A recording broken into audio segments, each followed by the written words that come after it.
बार बार हमें एक ही लफ्ज को रिपीट किए जा रहे हैं, एक स्टाइल को रिपीट किए जा रहे हैं और एक नाउन को रिपीट किए जा रहे हैं। हमें इस बंदे ने बेटे कितनी खूबसूरती के बाद कंसाइज करके उस बात को लिखा है।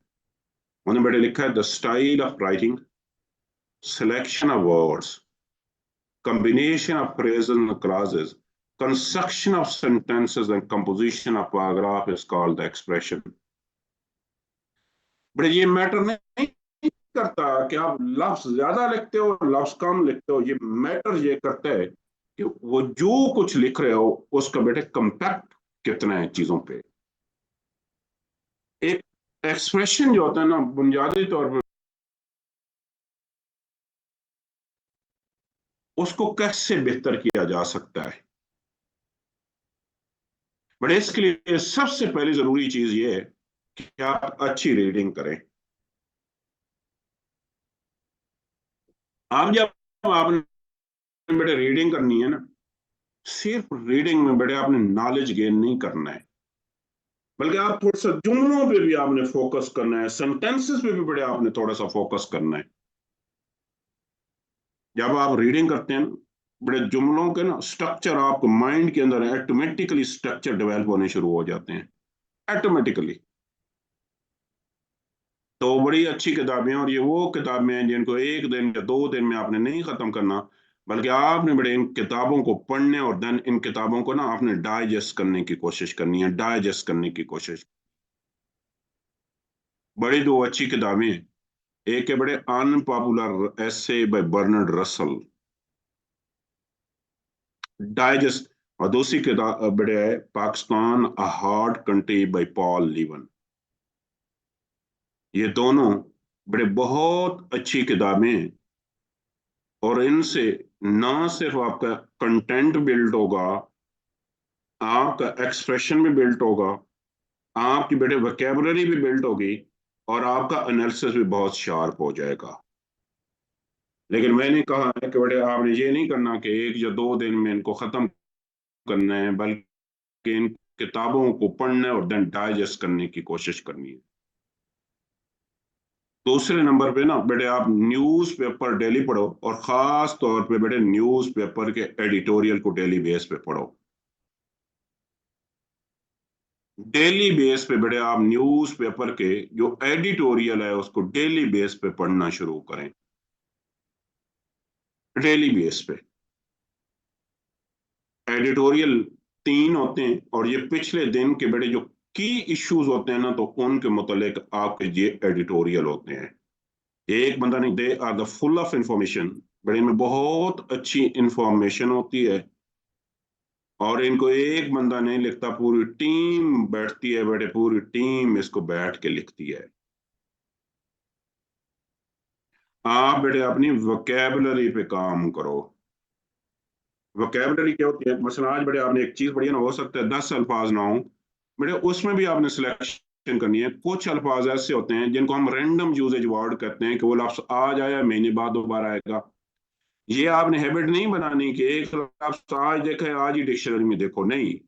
आज भी आया है बेटे, कल भी आया है, अगले दिन भी आया है। मतलब एक लफ्ज बार बार अगर आपके सामने आ रहा है ना, बार बार आपके सामने आ रहा है, तो आप उस लफ्ज को देखो। आज भी आया है, कल भी आया है। जरूरी नहीं है कि इंग्लिश में पाकिस्तान, हाँ बेटे हमने एक रजिस्टर बनाओ, वो लफ्ज लिखो, उसके सिनोनिम लिखो, उसके एंटोनिम्स लिखो और जरूर बेटे आप उसको राइटिंग के अंदर यूज करो। जरूर आप उसको अपनी राइटिंग में यूज करो और डू मैक्सिमम राइटिंग प्रैक्टिस। आपने ज्यादा से ज्यादा लिखने की प्रैक्टिस करनी है। आप जितनी ज्यादा लिखने की प्रैक्टिस करेंगे उतनी ज्यादा आपकी राइटिंग के अंदर मेच्योरिटी भी आएगी, उतना ज्यादा आपके एक्सप्रेशन भी बेहतर होगा। ये 3 काम करेंगे ना तो इससे डियोसेंट आपका एक्सप्रेशन बहुत बेहतर हो जाएगा। अब यहां तक बड़े अगर आपका सवाल है किसी का तो आप जरा क्वेश्चन करें। यहां तक अगर किसी का सवाल है कोई तो रमीसा बताएं। सर मॉक के लिए आपने जो टॉपिक्स बताए हैं वो कौन से हैं, कब बताए थे आपने? Education, democracy, socio economic evils. और सर मॉक कब होंगे? अगले हफ्ते होगा, मंडे ट्यूसडे कोई भी दिन होगा, मैं आपको बता दूंगा। और सर टोटल कितने मॉक लेंगे आप? 4 मॉक लेंगे।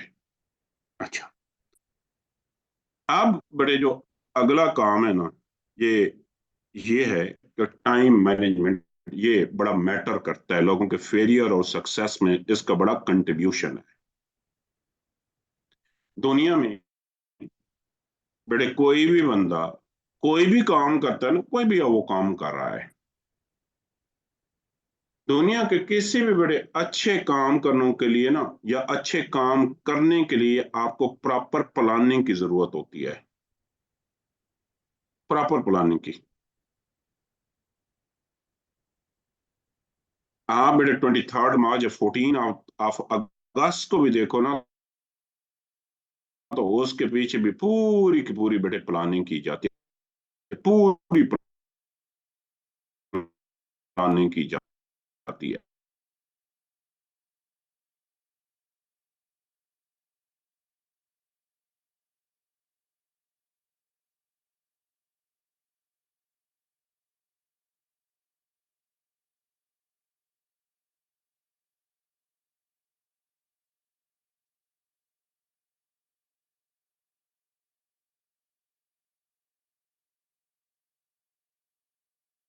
इसमें 1 घंटा और 55 मिनट आपने लगाने होते हैं, और ये वो स्टेज होती है जिसमें आपने आपका जो एसे है ना वो लिखना होता है। या बेटे 11:45 हो, 15 मिनट रहते हो, तो आप कोशिश करके आपका एसे जो है ना उसको आप एंड कर दें। इसको बड़े हम पोस्ट ड्राफ्टिंग स्टेज बोलते हैं। हर सूरत में बड़े 15 से 20 मिनट जो है ना आप पोस्ट ड्राफ्टिंग स्टेज पे लगाएंगे, 15 से 20 मिनट, मिसाल के तौर पे। अब सबसे पहले आता है बेटे सिलेक्शन ऑफ टॉपिक। ज्यादातर लोग क्या करते हैं कि बेटे टॉपिक पढ़ते हैं, फौरन उस पर लिखना शुरू कर लेते हैं, कभी भी उस पर फौरन लिखना ना शुरू करो। सबसे पहला काम आपने ये करना है कि बेटे read all the topic carefully. सबसे पहली ये रिक्वायर्ड है कि आपके जितने भी टॉपिक है ना, आप तमाम के तमाम टॉपिक को इंतहाई गौर के साथ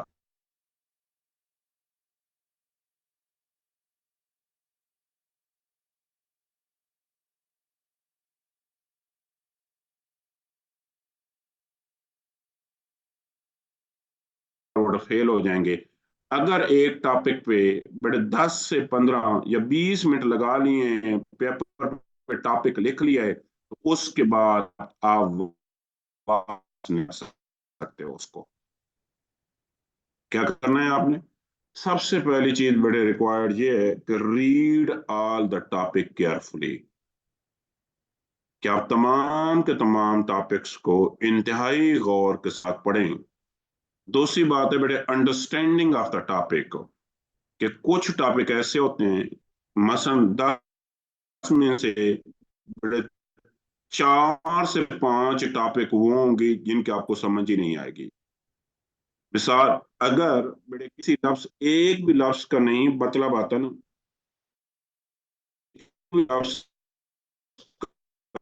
बड़े उस पे आपको डाउट, इसका ये मतलब नहीं है, इसका ये मतलब है, तो उस पे आप कभी भी ना लिखो, उस पे नहीं लिखना। मसलन 5 साल पहले आया था ब्यूरोक्रेटिक डायग्राम, मतलब ही नहीं लोगों को आता था। इससे भी आसान बड़े 4 साल पहले आया था democracy in Pakistan, hope and hurdle. और बहुत से लोगों ने बड़े होप्स लिखने के बजाय they have written the solution, उन्होंने सोल्यूशन लिखनी शुरू कर लिए। सोल्यूशन और चीज है, चीज ही और है। तो इस वजह से अगर बड़े किसी टॉपिक पे आपको 1% भी डाउट है ना, इसका ये मतलब नहीं है, इसका ये मतलब है, तो उस टॉपिक पे आप कभी भी ना लिखो।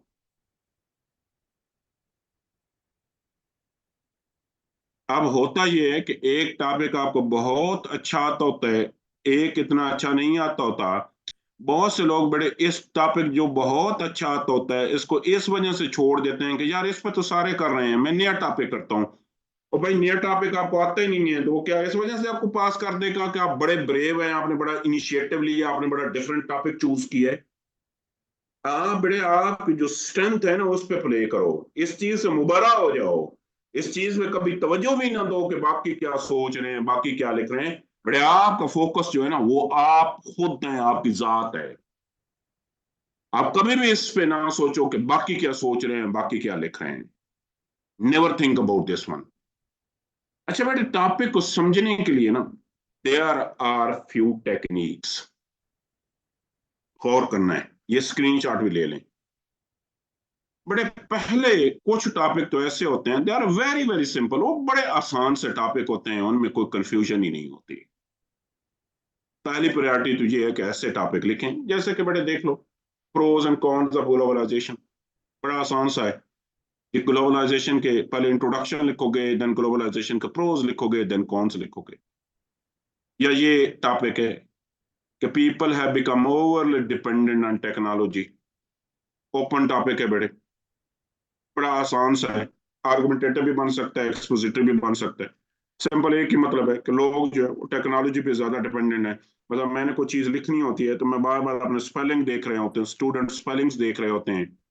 आपने बड़े किसी चीज को खाना मंगवाना है तो आप बजाय ये कि आप खुद वॉक करके आप टेक्नोलॉजी के जरिए किसी ऐप के जरिए ऑर्डर दे देंगे। डॉक्टर जो है बड़े वो आपकी इन्वेस्टिगेशन या मशीनों के साथ ज्यादा इन्वेस्टिगेशन करेगा। इवन डॉक्टर आपकी जो हम कुछ लिखते हैं तो वो मशीनों से लिखना शुरू कर रही हैं। हम वक्त के साथ साथ बेटे टेक्नोलॉजी पे ओवर डिपेंडेंट हो गए हैं और हमारी अपनी स्किल्स जो है ना वो कम होनी शुरू हो गई हैं। सो सिंपल टॉपिक में तो आपको किसी भी किस्म की कोई कंफ्यूजन नहीं होगी। अब इसके साथ बड़े हमारे जो दूसरे टॉपिक होते हैं ना, they are known as a complex topic. इसमें हमेशा बड़े दो थीम होंगे। इसमें एक थीम जो होगा वो मेजर होगा और दूसरा थीम जो होगा वो माइनर होगा। कभी बड़े इसको एंड से क्लब करेंगे, कभी एंड से नहीं। मसलन आप क्या समझते हैं, बड़े टॉपिक हमारा है democracy and illiteracy can not move together. आप क्या समझते हैं कि बड़े हमारा फोकस जो है या मेजर थीम जो है वो क्या डेमोक्रेसी है या इलिटरेसी है?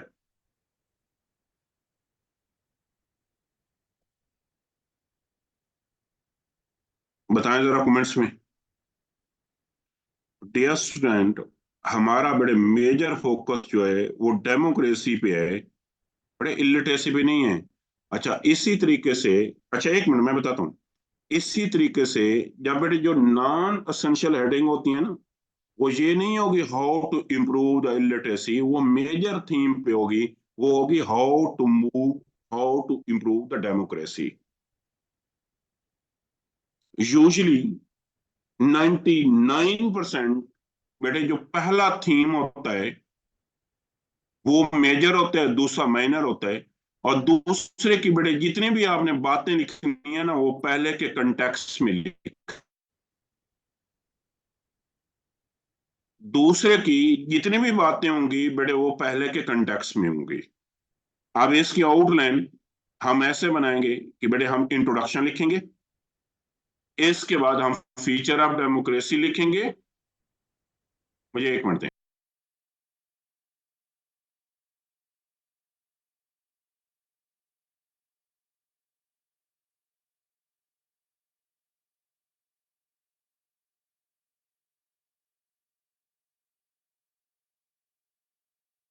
लिखेंगे कि how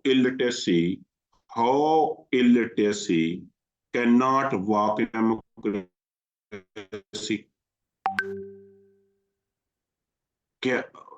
how democracy can not walk in illiterate nation. Mean के दूसरी बात जो लिखनी है आपने वो अलहदा नहीं लिखनी, पहले के कंटेक्स्ट में आगे पढ़ते हैं। वो कह रहा है कि बेटे war and terror toward the growing abuse of human right. अब फोकस जो है बेटे वो वार एंड टेरर पे है, लेकिन जो ह्यूमर वो बुनियादी तौर पे आपसे इम्प्लीकेशंस पूछ रहा है वार एंड टेरर की। लेकिन बेटे उसने नैरो डाउन कर लिया है। क्या कर लिया? Narrow down. उसने बेटे नैरो डाउन करके आपसे वो पूछ तो इम्प्लीकेशंस रहा है, लेकिन वो सिर्फ वो इम्प्लीकेशन पूछ रहा है जिनकी इम्प्लीकेशन जो है वो ह्यूमन राइट अब्यूज पे है। वो आपसे पूछ इम्प्लीकेशन ही रहा है, लेकिन बड़े आपसे वो इम्प्लीकेशन पूछ रहा है जिनका ताल्लुक ह्यूमन राइट अब्यूज से है। अगला टॉपिक जो है बड़े एंड आते हैं दो चीजों के दरमियान में। क्या आता है? तो इसमें ना बड़े दो टर्म्स होती हैं।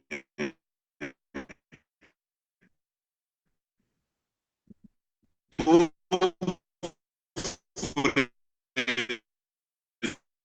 phrases होते हैं।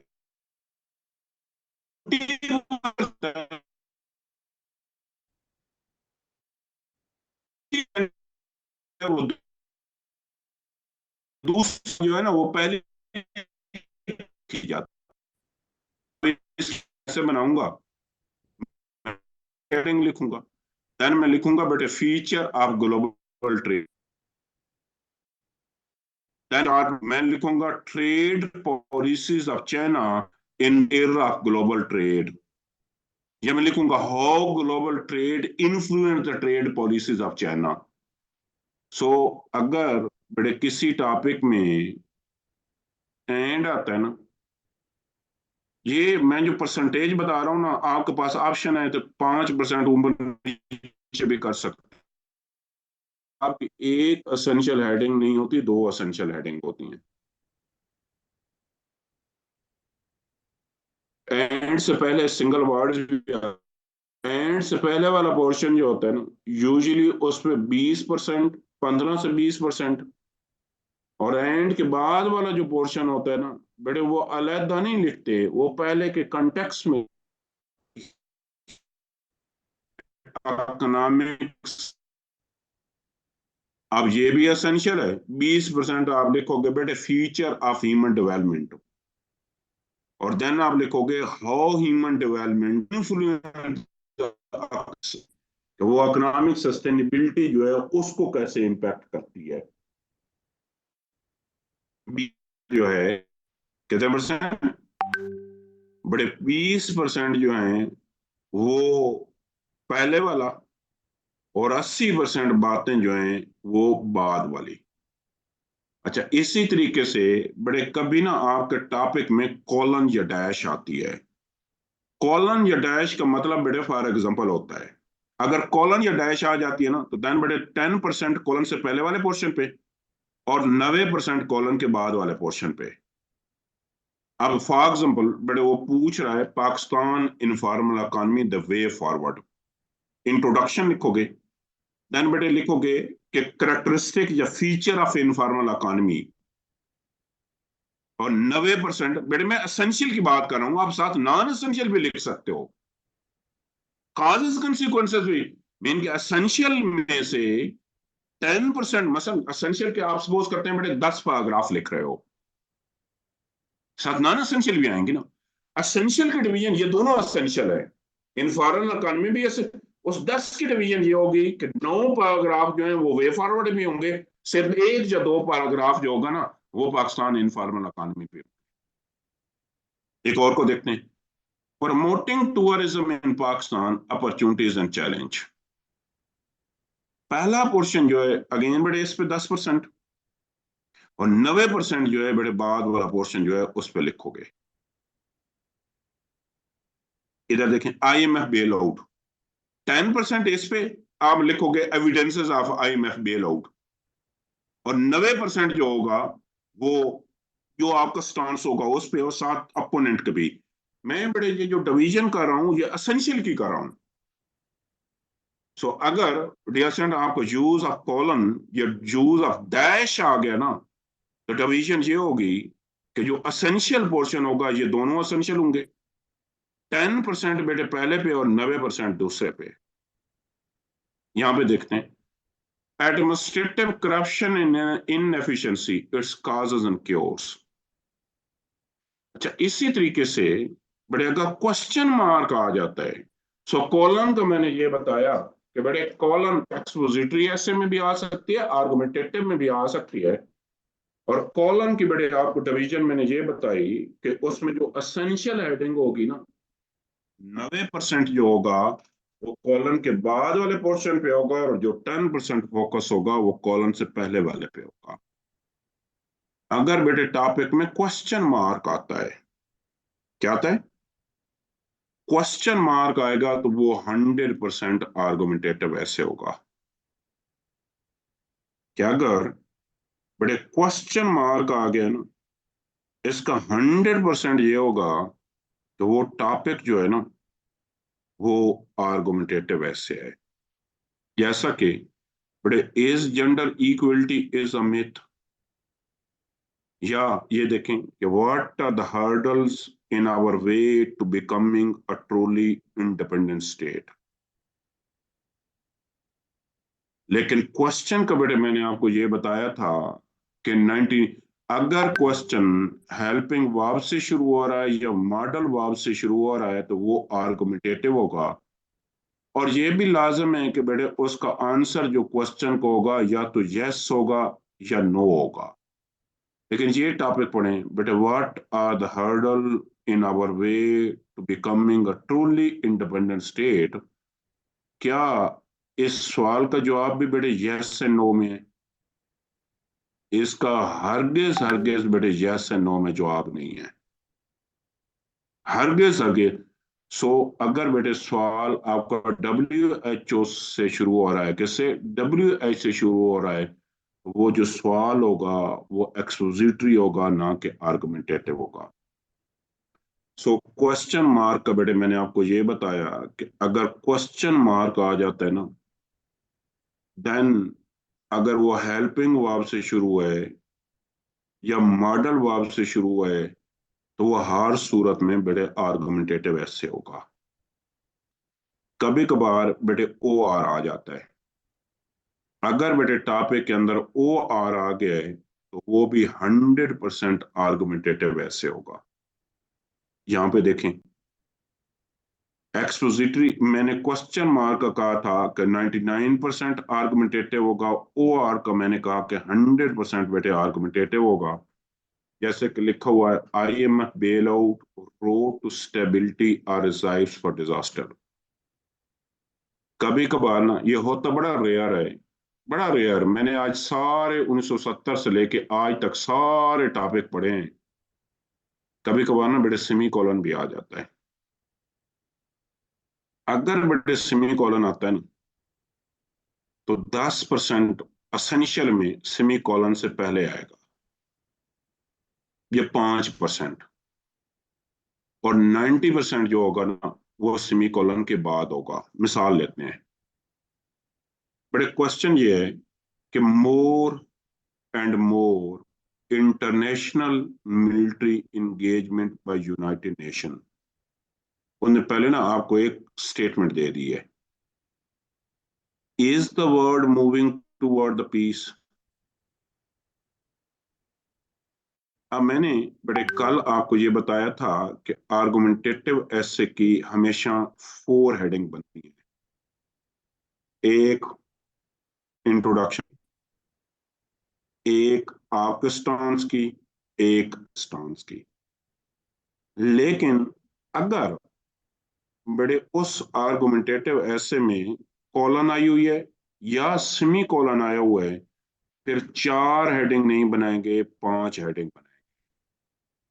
इंट्रोडक्शन के फौरन बाद आप एक हेडिंग दोगे जो कि सेमी कॉलन या कॉलन से पीछे वाला पोर्शन जो होगा ना उसको थोड़ा सा एक्सप्लेन करोगे। जैसे कि मिसाल के तौर पे लेते हैं, मुझे कौन बताएगा जी, मुझे बताएगी जी फरवा। फरवा अनम्यूट करो। अस्सलाम वालेकुम सर। ये टॉपिक है फरवा आपका, बड़े मोर and more international military engage. अब इसकी जो 5 हेडिंग बनाओगे बेटे, कौन कौन सी, पहली तो इंट्रो आ गई, आगे एक हेडिंग क्या बनाओगे? सर उसके बाद हम बनाएंगे कि more and more international engagement में इसकी इससे रेलेवेंट कुछ बताएंगे। अच्छा, क्या ज्यादा बेहतर है आप बेटे एक पैराग्राफ लिख देना, evidences of more and more military engagement. जी सर। उसके बाद पहले बेटे आपका स्टांस आएगा, फिर अपोनेंट का जी सर, स्टांस फिर आएगा। अपोनेंट का चांस आएगा एंड देन कंक्लूजन। ठीक। अच्छा, इसी तरीके से ये अगला देखें, एक्सपेंडिंग इंफॉर्मेशन टेक्नोलॉजी सेमीकोलन।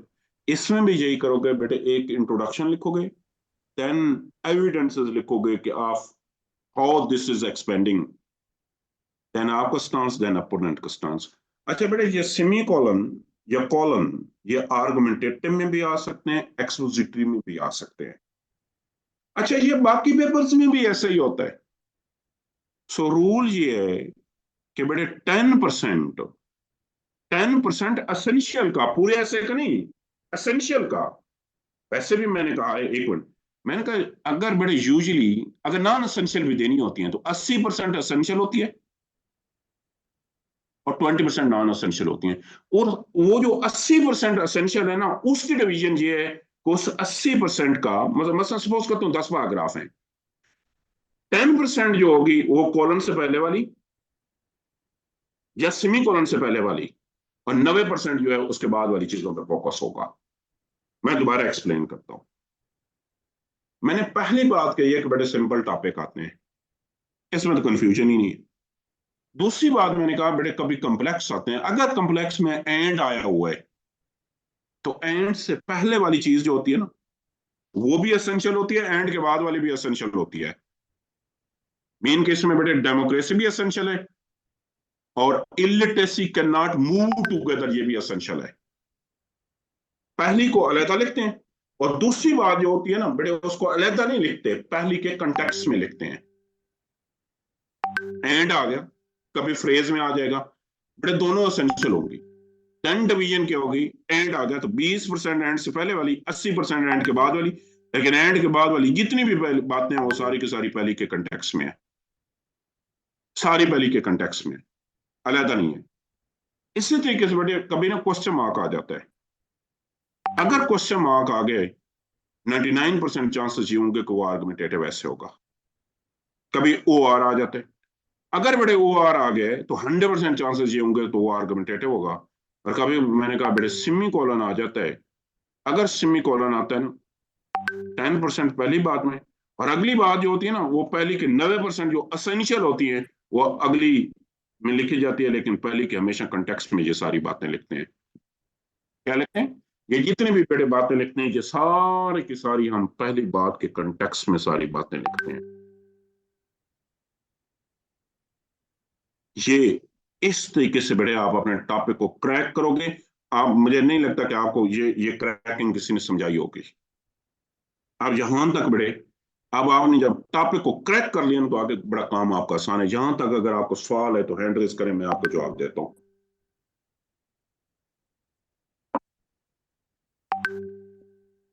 जी सैम बताएं। सर ये इन सारे टॉपिक्स में एक टॉपिक वो मिसिंग है, जैसे वो सर आपने कहा था कॉन्सेप्चुअल आर्गुमेंटेटिव, उस तरह के अगर टॉपिक आ जाएं फिर हम वो क्या तो करें बड़े सर? क्लियर से होते हैं, उसमें तो मसला ही, उसके अंडरस्टैंडिंग का मसला ही नहीं होता। और सर उनकी वो प्राइमरी हेडिंग्स तो ज्यादा हो जाएंगी, जैसे अलग अलग हम यार फील्ड से अगर उसकी एकदम। प्राइमरी एक ही होती है ना, वो हमेशा या तो आपने उससे एग्री करना होता है या डिसएग्री करना होता है, प्राइमरी तो एक ही होती है।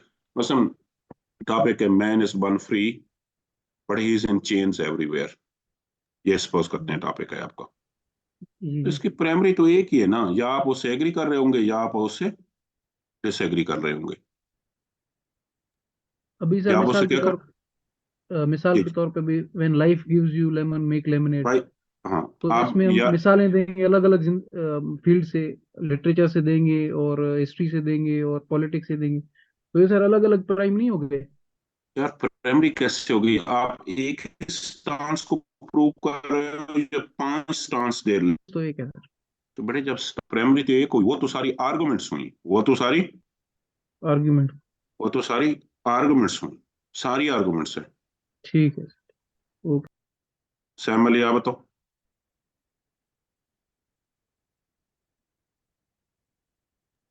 हो मैं सैम गया सुन सर रहा हूँ आंसर? आप। जी जी सर, हो गया, बस यही था सर। आयशा आप बताओ। सर आपने कहा जब सेमीकोलन आएगा तो 5 हेडिंग्स बनेंगी, तो सर वो जो एक्स्ट्रा हेडिंग है वो इंट्रोडक्शन के बाद ही बनानी है? वो उसके फौरन बाद बेटे उसमें इंट्रो जी, वो फौरन इंट्रोडक्शन के बाद में आएगी। जी सर, ठीक है सर। ठीक है, नेक्स्ट सवाल करें जो भी रो में है। अस्सलाम वालेकुम सर। सर एक बार ये 7 नंबर वापस रिपीट करें। 7 नंबर में क्या है बोले। The use of a semicolon in the topics. मैंने कहा है कि बेटे अगर सेमी कॉलन आ गए ना जी सर। उसका रूल ये होगा कि 10% सेमी कॉलन वाली बात और 90% सेमी कॉलन के बाद वाली बात। सेमी कॉलन की बात जितनी भी लिखी जाती है ना वो सारी की सारी बेटे पहले के कंटेक्स्ट में लिखी जाती सर है। मतलब है जो टॉपिक दिए उनको डिवाइड करना है 2 में, उनको क्या करना है? डिवाइड करना है ये 2 में। बेटे उस टॉपिक को डिवाइड करना है आपने। ओके क्या करना है? उस टॉपिक को डिवाइड करना है। सर मेरा क्वेश्चन है टॉपिक हम्म,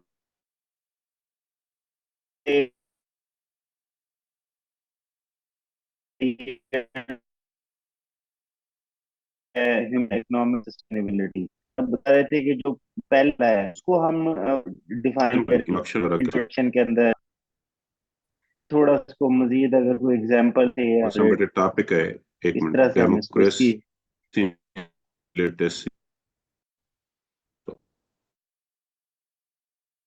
डिफरेंट फॉर्म इंट्रोडक्शन की जो पॉइंट हो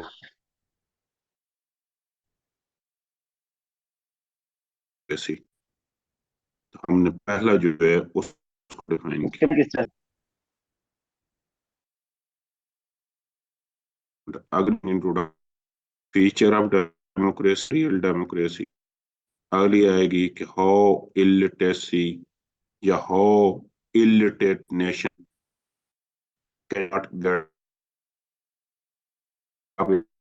गेट द डेमोक्रेसी।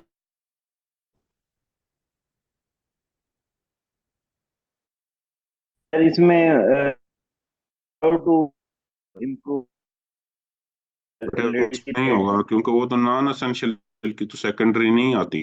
वो सेकेंडरी आती है ना वो हमेशा पहले की आती हैं, दूसरे की कोई नहीं होती।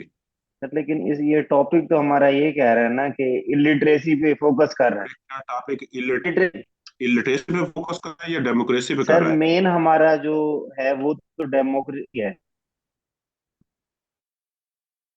वो लिखोगे, जो मेन नहीं है उस पे क्यों लिखोगे?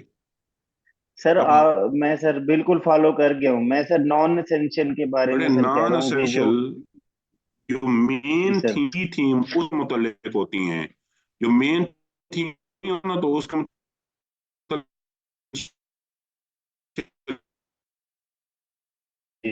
परवेश बताओ।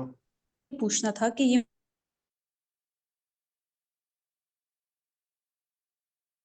मिलिट्री नेशनल मिलिट्री ऑप्शन आएगा वो हो जाएगा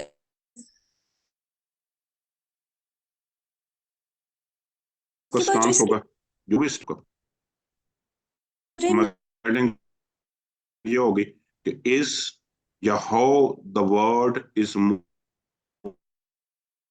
this due to more and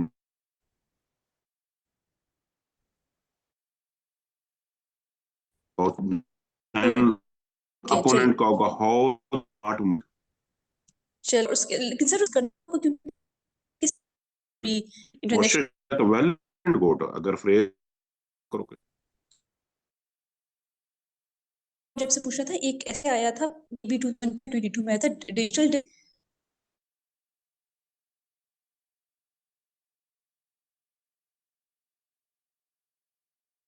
Pakistan को फिर था सोशल पॉलिटिकल पार्टिसिपेशन कुछ इस टाइप का था। बेटे इसमें दो थी, इसमें तीन बातें थी।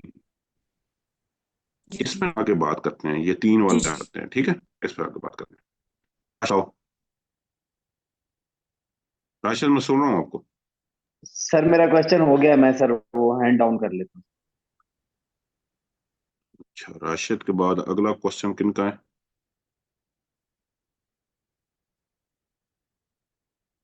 अच्छा एक मिनट जी जी करें।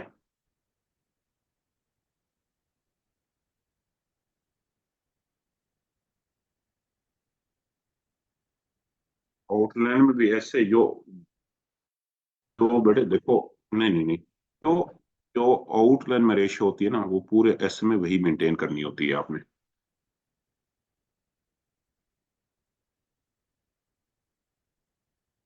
अमजद साहब आप बताएं। अफीफा आप पूछो। जी सर, मुझे 5 वाला पॉइंट दोबारा रिपीट कर दे, क्वेश्चन मार्क वाला। मैंने ये बताया है कि बेटे अगर कभी क्वेश्चन मार्क आता है तो क्या आता है, तो क्वेश्चन मार्क। यूजुअली वो आर्गुमेंटेटिव ऐसे होता है, लेकिन वो क्वेश्चन हर सूरत में जो सवाल आया है ना, क्वेश्चन आया है, वो या तो हेल्पिंग वर्ब से शुरू होना चाहिए या मॉडल वर्ब से शुरू होना चाहिए। अगर वो व्हाट से शुरू हो रहा है, मीन के WH से शुरू हो रहा है, तो वो आर्गुमेंटेटिव नहीं होगा। समझ गए? जी सर, ठीक है, thank you sir. Syed Sajid आप बताओ। सर ये कॉम्प्लेक्स टॉपिक जो है democracy and illiteracy can not move together. Sir इसमें डेमोक्रेसी पे हमने 80% लिखना है, कितना लिखना है? और जो इलिटरेसी इसके बाद इलिटरेसी है, इसके कॉन्टेक्स्ट में जो लिखना है उस पे कितने परसेंटेज लिखना है हमने? डेमोक्रेसी पे सिर्फ 10%, जो एंड से पहले वाली बात होती है ना, 10% होती है। अलहदा डेमोक्रेसी पे सिर्फ 10% लिखोगे कि feature of real democracy. Sir उसके बाद 80% जो लिखोगे अगली बात पे लिखेंगे, लेकिन वो पहले के कंटेक्स्ट में लिखी जाएगी। Okay sir. अच्छा, अब let me move forward. Sir अब इस जी जी सर 7 पॉइंट मुझे समझ नहीं आया, नेटवर्क बिल्कुल सर स्लो है ना, तो डिस्कनेक्ट हो गई बट थी। मैंने कहा है कि बड़े अगर सेमी कॉलन आया हुआ है ना, तो सेमी कॉलन से पहले वाले पोर्शन पे 10% होता है, और 90% जो होता है ना, सेमी कॉलन के बाद वाले पोर्शन पे होता है। Okay sir, thank you sir, thank you very. अब आते हैं कि बड़े जब आपने टॉपिक सिलेक्ट किया ना, 10 मिनट हो चुके होंगे, 5 मिनट। अब इसको बड़े हम प्री राइटिंग स्टेज कहते हैं। अब आप अपनी ब्रेनस्टॉर्मिंग भी करोगे और आप अपनी आउटलाइन भी बनाओगे। इसको हम फर्दर 2 में डिवाइड करते हैं। एक को बड़े हम ब्रेनस्टॉर्मिंग कहते हैं और दूसरे को ऑर्गेनाइजेशन कहते हैं। आप जब बेटे ब्रेनस्टॉर्मिंग करते हैं ना, तो आप क्रिटिकल नहीं होना, शॉर्ट हैंड में लिखना है। और अगर आप हमारा जैसा जो फोकस होता है ना बेटे, वो ऑर्गेनाइजेशन पे होता है कि आपकी इंफॉर्मेशन की ऑर्गेनाइजेशन पे बड़ा फोकस होता है। ये तकरीबन बड़े 45 से लेके 1 घंटा लगेगा। बेशक 1 घंटा लग जाए, अगर आप एक अच्छी आउटलाइन बना लेते हो तो कोई इशू नहीं है। सो आउटलाइन जब आप अपनी फाइनल कर लेंगे तो अराउंड बेटे 1 घंटा और 5 मिनट आपके हो चुके होंगे, 1 घंटा और 10 मिनट हो चुके होंगे। ठीक है, अच्छा, लेट मी मूव फॉरवर्ड। इसके बाद बेटे राइटिंग स्टेज आती है। राइटिंग स्टेज में सबसे पहली बात बेटे ये आती है, जब आपने लिखना है तो ये SOP है, इन चीजों को ख्याल रखना है। Always follow the topic of your essay, do not miss it's basic primary requirement.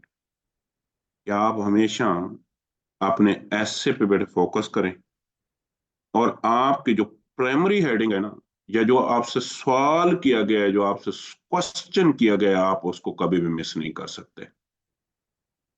मसलन अगर आपसे पूछा गया है कि बड़े काजेज ऑफ टेररिज्म, आप ये नहीं करेंगे कि काजेज को छोड़ दें बाकी चीजें। मतलब आपसे पूछा गया बेटे global trade and trade policies of China, ये नहीं करोगे कि ग्लोबल ट्रेड को छोड़ दो और ट्रेड पॉलिसीज ऑफ चाइना को सेपरेट डील करो।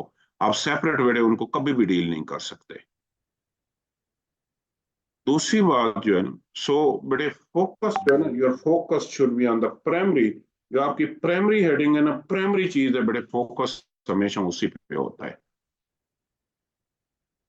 दूसरी बात यह है कि बड़े इनफॉर्मल लैंग्वेज, आपकी जो इनफॉर्मल लैंग्वेज है ना, तो उससे आपने हर सूरत में अवॉइड करना है।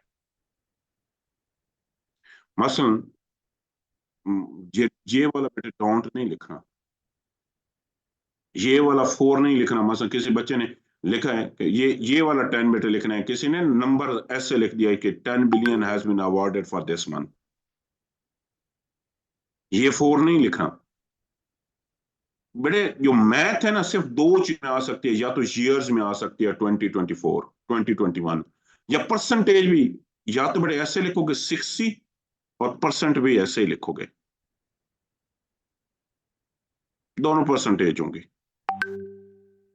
या बेटे ये होगा 60 आगे परसेंट का साइन डालोगे।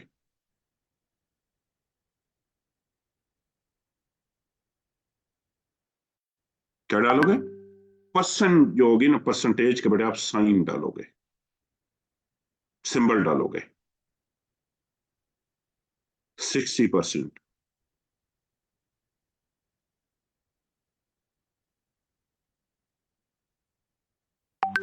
अच्छा बेटे जो फॉर्मल दुनिया की जितनी भी फॉर्मल राइटिंग होती है ना, जितनी भी दुनिया की किसी भी फॉर्मल राइटिंग में बेटे फर्स्ट पर्सन जो है ना वो अलाउड नहीं होता,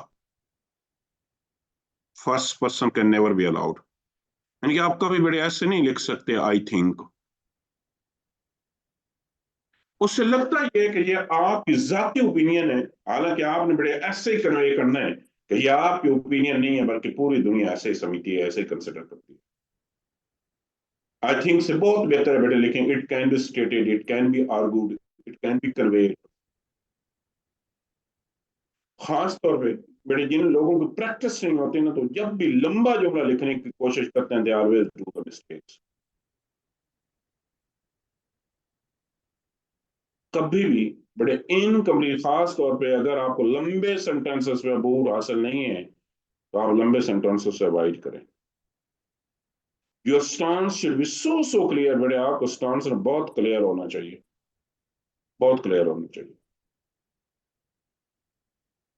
आप ये नहीं कर सकते कि बड़े आपका टॉपिक इस जेंडर को दोनों स्टांस ले, नहीं, लेने तो दोनों ही होते हैं, एक ज्यादा लेना होता है, एक कम लेके उसको फिर रिजेक्ट करना होता है।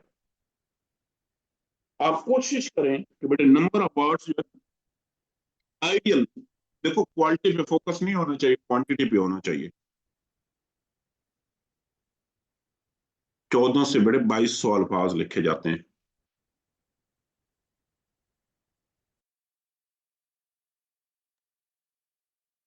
बड़े आपका knowledge should be very very definite. Definite का मतलब ये है कि बड़े आप सिर्फ रेलिवेंट चीजें लिखेंगे, आप कभी भी रेलिवेंट बातें नहीं लिखेंगे।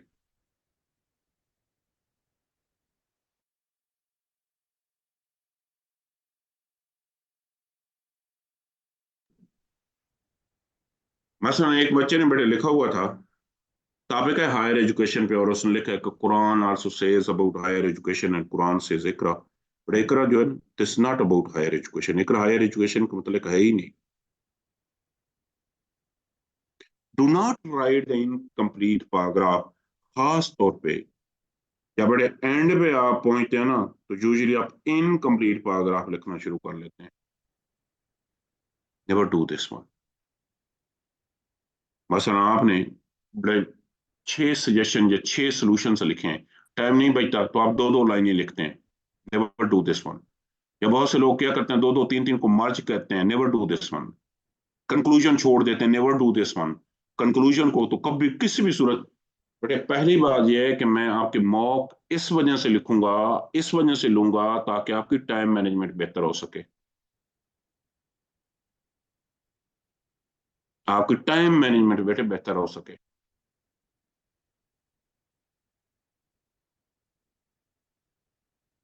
अगर आपकी टाइम इस वजह से बड़े किसी पैराग्राफ को छोड़ना नहीं है। अगर मेरे पास हमारे यहाँ मॉक में आप 20 पैराग्राफ लिख सकते हो तो वहां जो आउटलाइन बनानी है ना 14 या 15 की बनानी है।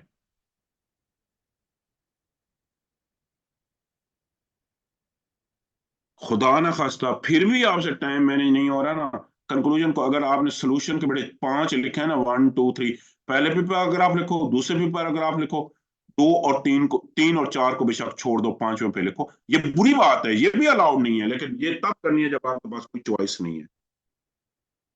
कंक्लूजन को नहीं छोड़ना, इस वजह से नहीं छोड़ना कि बड़े कंक्लूजन पोर्शन में से एक पोर्शन है जिसको एग्जामिनर हर सूरत में पढ़ेगा, नहीं पढ़ना है, हर सूरत में पढ़ना है। बड़े फ्लॉलेस एक्सप्रेशन आपके पास बड़े 13 से 16 पेज होते हैं, और इसमें कम से कम 11 से 12 पेज ऐसे होने चाहिए जिसमें आप एक भी गलती ना करो। Never do a single mistake. आप बड़े एक्सप्रेसिव होने चाहिए। योर मैसेज, योर फंक्शन, आपने बड़े अपने मैसेज को कन्वे करने की कोशिश करनी है, कभी भी इंप्रेस करने की कोशिश नहीं करनी। आपका काम ही नहीं है इंप्रेशन। आप तो मुझे इंप्रेस नहीं कर सकते, जिसने सारी जिंदगी बड़े अंग्रेजी में गुजार दी है उसको कैसे इंप्रेस करोगे? प्रॉपर स्ट्रक्चर को फॉलो करो, पूरा स्ट्रक्चर। इंट्रोडक्शन का अपना स्ट्रक्चर है, आउटलाइन का अपना है। हम कहते हैं ना यार फलां बहुत खूबसूरत लिखता है, बड़े जो खूबसूरत लिखते हैं तो उनकी क्वालिटीज होती हैं कि सबसे बड़ी क्वालिटी ये होती है दे यूज द डिस्कोर्स मार्कर। बड़े वो हमेशा अपनी राइटिंग में डिस्कोर्स मार्कर यूज करते हैं। वो हमेशा बड़े पंक्चुएशन मार्क्स यूज करते हैं।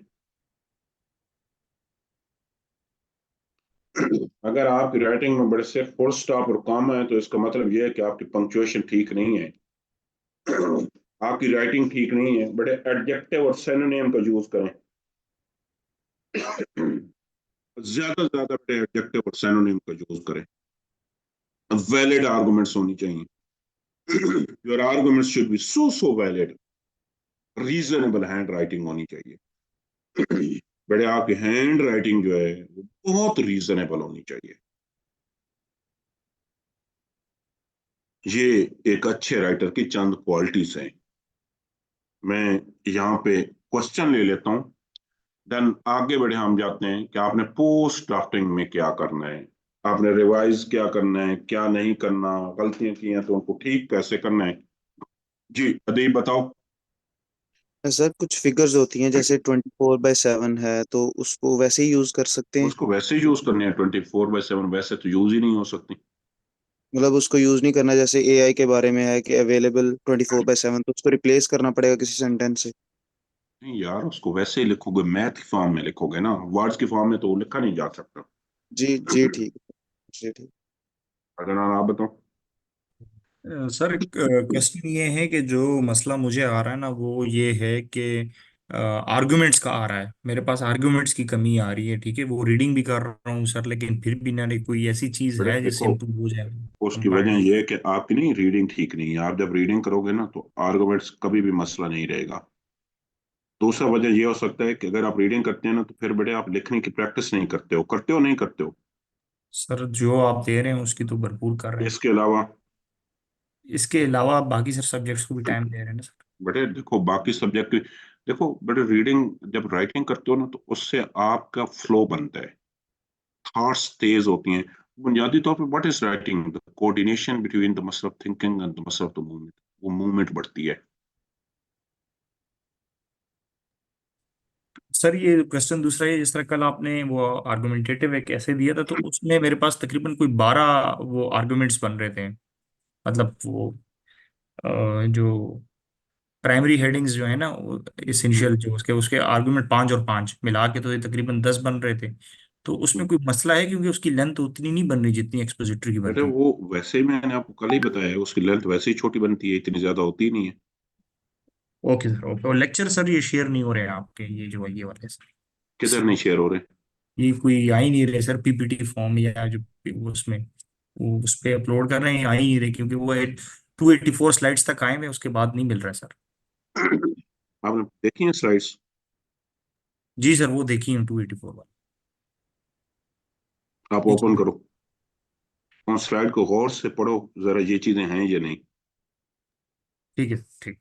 यार देखो, कुछ देख लिया करो ना, कुछ पढ़ लिया करो। ये वो सारी वही स्लाइड्स हैं जो एडिशनल होती है। सिर्फ एक चीज एडिशन थी, मैंने कहा पढ़ लो, स्क्रीनशॉट ले लो। जब आप ओके हाँ सर। साहब, आपने देखी है स्लाइड्स? सर देखिए, मुझे मैं शायद वो नजरों से ओझल हो गई है, और तो कोई बात नजरों नहीं। से ओझल कैसे हो गई हैं? जब आपने देखा ना कि वो 285 हैं, ये 400 300 हैं, तो आपने समझा कि ये और हैं वो और हैं। यार देख लिया करो। ओके सर, मैंने पहले दिन ही बड़े सारे के सारे लेक्चर शेयर कर दिए हैं। Okay sir, okay. रमेश साहब बताएं। सर जब चैलेंजेस देते हैं तो उनके बाद वे फॉरवर्ड देना लाजमी होता है बेटे वो नॉन डिपेंड एसेंशियल करता है में? कि वो असेंशियल है या नॉन असेंशियल है। फिर नॉन एसेंशियल में अगर हेडिंग्स पूरी हो गई हैं, 5 हो गई हैं, तो फिर चैलेंजेस लिख लें, वे फॉरवर्ड ना भी लिखें तो ठीक है। आपकी मर्जी है बेटे, नॉन एसेंशियल है तो आपकी मर्जी है। राशिद आप बताओ। सर मेरा जब मैं सर आउटलाइन बना रहा होता हूँ तो उसमें आर्गुमेंट्स जब लिखता हूँ तो मेरे माइंड में सर दो तरह से आते हैं आर्गुमेंट्स। एक तो सर मैं उनको ब्रॉडर कॉन्टेक्स्ट में ले रहा होता हूँ, पॉलिटिकल सोशल इस तरह से। मतलब मेरी कोशिश ये होती है कि मैं ब्रॉड टर्म में उनको लिखूं तो बेटे ताकि ज्यादा टाइप वो। नहीं, उसको लेकिन सर नैरो उसमें डाउन वो करो। जी सर वो उससे ये होता है कि वो आर्गुमेंट्स कम होते हैं, हो जाती हैं। यार स्पेसिफिक जैसे चीजें लिखो बेटे। जी सर।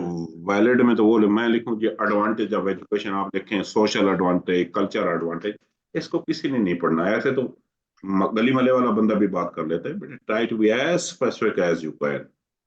सर मेरा मतलब मेरे क्वेश्चन का मकसद ये था कि मैं सर जैसे अब इकोनॉमिक प्रॉब्लम्स में हम लिखते हैं तो सर एक मेरे माइंड में ये आता है कि मतलब the small picture of macro economic indicators. Sir एक हम ये अब बना सकते हैं आर्गुमेंट।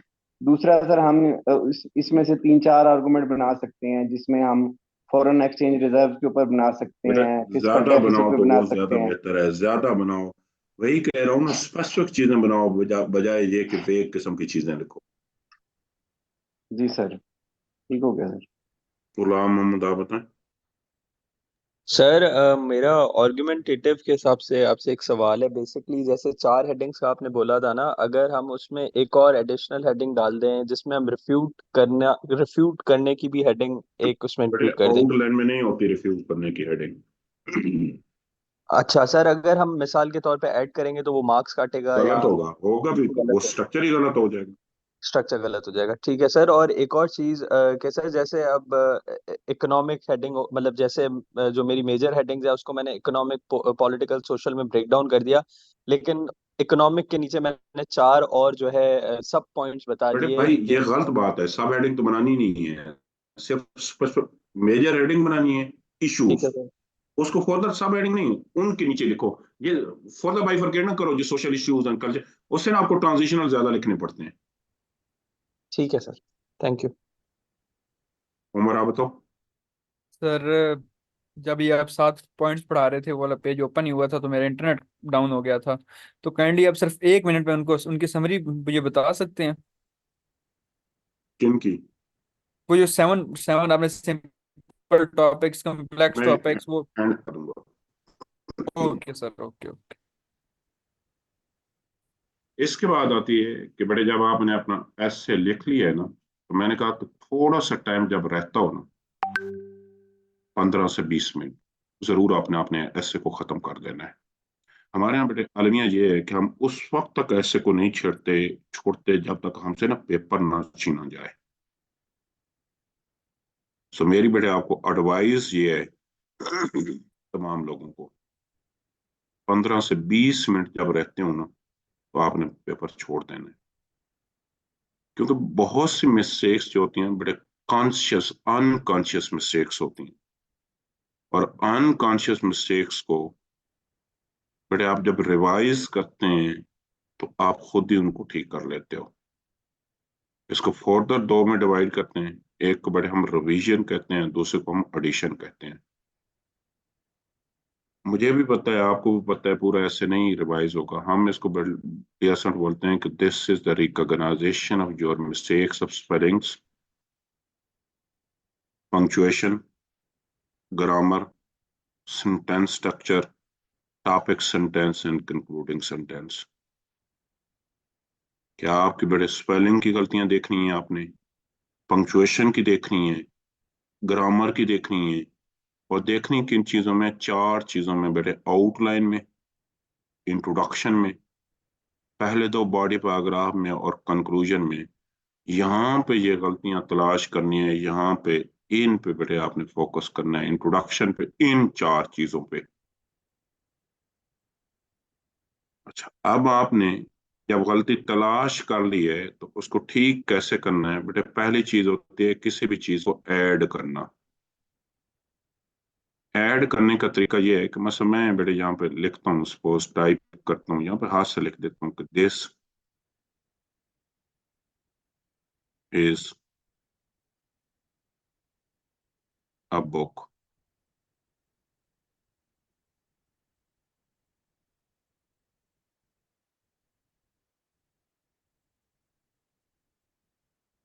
अब बेटा अगर आपके पास जगह है तो वेल एंड गुड, अगर आपके पास जगह है तो वेल एंड गुड। अगर आपके पास गलती क्या हो गई है बेटे, हमसे ए रह गया है, ऐसा ही हुआ है ना, जगह है तो वेल एंड गुड। अदरवाइज ना बेटे ये निशान, ये सिंबल बनाएंगे आप, ये वाला, और ये ऊपर ए लिख देंगे कि ये आपने सिंबल बनाया, ये, और ये सिंबल बना के ये एरो नहीं बनाओगे बेटे। मेजॉरिटी लोग एरो बनाते हैं, you are not suppose to make the arrow. आपने बेटे एरो नहीं बनाना, इसका ना स्पेशल एक सिंबल होता है, ये ना हम इसको बेटे ये उल्टा भी बोलते हैं, ये वाला। आप आज लिखें hand written by Ibrahim Lincoln, hand written letter by Zulfikar Ali Bhutto, वो जो लफ्ज रह जाते हैं ना, तो वो ये वाला बेटे, ये उल्ट, इसको गालिबन ना लैम्डा बोलते हैं, ये वाला सिंबल बनाना है उस जगह पे। रीवर्ड का मतलब ये होता है कि बेटा आपसे अगर लफ्ज गलत हो गए ना, ये देखो मैंने मुझसे ना ब्यूटीफुल किस पहले गलत हो गए, अगर ये ठीक हो सकता है तो मैं ठीक करूंगा, लेकिन बेटे इसको जब ये तो मैंने एक नया लफ्ज बना दिया, मैं सिंपल बेटे इस पे एक लाइन खींचूंगा और इसके ऊपर बेटे मैं ई लिख दूंगा, ये देखो। कभी कभार ना बेटे पूरा लफ्ज गलत हो जाते हैं, मैं डबल लिख दिया, मतलब मैंने लिखा दिस इज आ। अब हम ना पता नहीं क्या, पता नहीं सारा दिन का गुस्सा इस पे निकालते हैं, ये 2 दफा पेपर पे कर दिया ना तो आपको पूरा पेपर का इमेज सिंपल बेटे, अगर 2 दफा लफ्ज हो गया तो सिंपल एक लाइन ऐसे इसको क्रॉस कर दो, इससे भी दिल नहीं भरता तो बड़े ऐसे कर दो, नॉट मोर देन दैट। इससे ज्यादा तो आपने किसी भी सूरत में नहीं करना, किसी भी सूरत में नहीं करना। रीसेंट टेंस का मतलब ये होता है कि बेटे पूरा जुमला इसको क्रॉस करो और इसके ऊपर लिखो, क्या आप इस जुमले को क्रॉस करो और इसके ऊपर बेटे रीसेंट टेंस लिख दो। ये 4 तरीके होते हैं। अच्छा, अब बहुत से लोग कहते हैं बेटे वाइटनर इज नॉट अलाउड, साथ रिकमेंडेड भी नहीं होता बेटे। सर्दियों में पेपर होते हैं, आपने एक लफ्ज हो गया वाइटनर यूज करोगे, क्या समझते हो बेटे वाइटनर का कम से कम कितना टाइम लगेगा आपको? वाइटनर का कम से कम से खुश्क होने में, ड्राई होने में 4 से 5 मिनट लगते हैं। आप नहीं ये टाइम दोगे, ऊपर पेज रखोगे, वो नीचे वाले को भी खराब कर देगा। वैसे भी ये अलाउड भी नहीं होता, आप ले जाओगे ना वो आपसे ले लेंगे। कुछ लोग बड़े इंक रिमूवर कहते हैं, वो तो वो लोग यूज करते हैं जो कि इंक पेन से लिखते हैं। सो मेरी एडवाइस ये है कि बड़े इंक पेन से तो लिखना ही नहीं है, क्योंकि एक तो पेपर की क्वालिटी अच्छी नहीं होती, फ्लो नहीं बनता, तेज नहीं लिख सकते, और दूसरा एक और भी इशू होता है बेटे।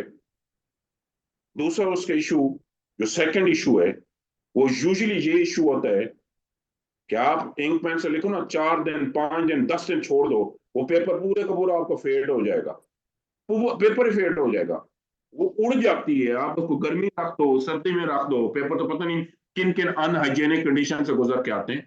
तो इंक पेन वाला तो फिर यूज करना ही लाजमी है, तो फिर उसकी बड़ी अच्छी इंक्स होती हैं, अच्छी इंक्स यूज करो। ये डियर स्टूडेंट आपका क्या हो गया, एडिशंस। मैं पेपर ऑलरेडी बता चुका हूं कौन कौन से आएंगे टॉपिक्स। कल चंद टॉपिक पे बड़े मैंने आपका कंटेंट डेवलपमेंट शुरू करूंगा। I would like to start with democracy. कल डेमोक्रेसी पे मैं आपको एक लेक्चर दूंगा, रेस्ट हम चंद और टॉपिक्स पे बात करेंगे।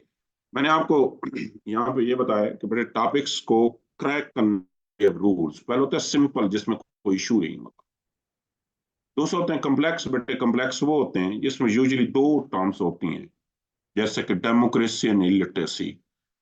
इसमें बेटे यूजुअली पहली जो होता है वो की थीम होता है, दूसरा जो होता है वो मैनर थीम होता है। दूसरे पे जितनी भी बातें होती हैं वो पहले के कंटेक्स्ट में लिखी जाती हैं। कभी बेटे एंड आ जाता है, अगर एंड आ गया तो एंड से पहले वाले पोर्शन पे 20%, एंड के बाद वाले पोर्शन पे 80%, लेकिन अगली बातें पहली बात के कंटेक्स्ट में लिखी जाएंगी। कभी आ जाता है बेटे कॉलन या डैश, कॉलन या डैश आ जाता है तो कॉलन से पहले वाली पोर्शन पे 10%, 90% बाद वाली। क्वेश्चन मार्क अगर आ गया तो वो यूजुअली आर्गुमेंटेटिव, कभी और आ जाता है बड़े, अगर और भी आ जाए तो वो भी आर्गुमेंटेटिव होगा। सेमी कॉलन अगर टॉपिक में आ जाए तो 10% सेमी कॉलन से पहले वाले पोर्शन पे और 90% जो है ना बड़े वो सेमी कॉलन के बाद वाले पोर्शन पे बात करनी है, लेकिन बाद वाले पोर्शन में जो बात की जाती है वो पहले के कंटेक्स्ट में की जाती है।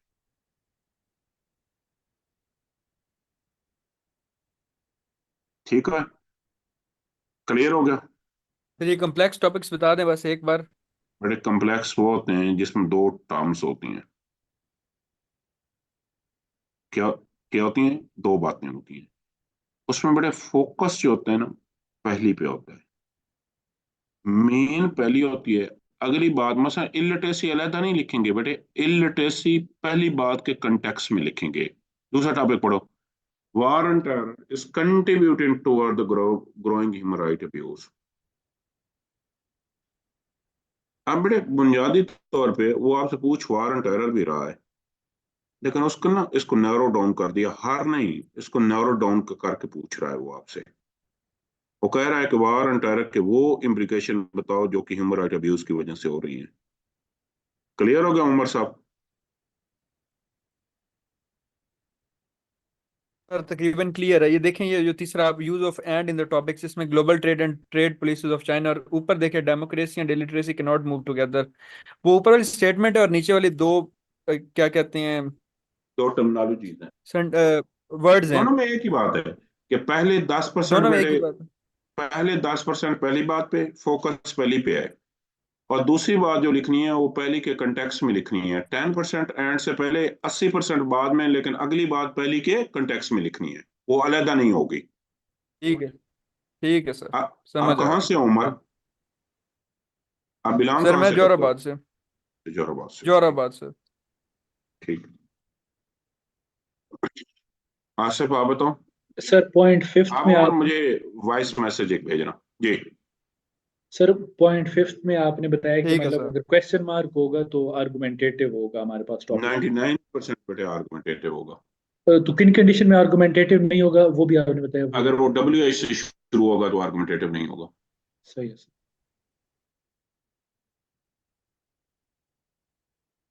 आज बड़े हम क्लास इधर ही एंड कर रहे हैं। सर ऐसे कल लिखने के बाद जी सर ऐसे लिखने के बाद रिव्यू कौन कौन सी चीजों का करना है आपने बताया, एक दफा रिपीट कर दें। इंट्रोडक्शन, कंक्लूजन, आउटलाइन इंट्रोडक्शन और को बड़े, आउटलाइन को, इंट्रोडक्शन को, 1-2 बॉडी पैराग्राफ को और कंक्लूजन को। जी स्टूडेंट, इंशाल्लाह कल मुलाकात होगी।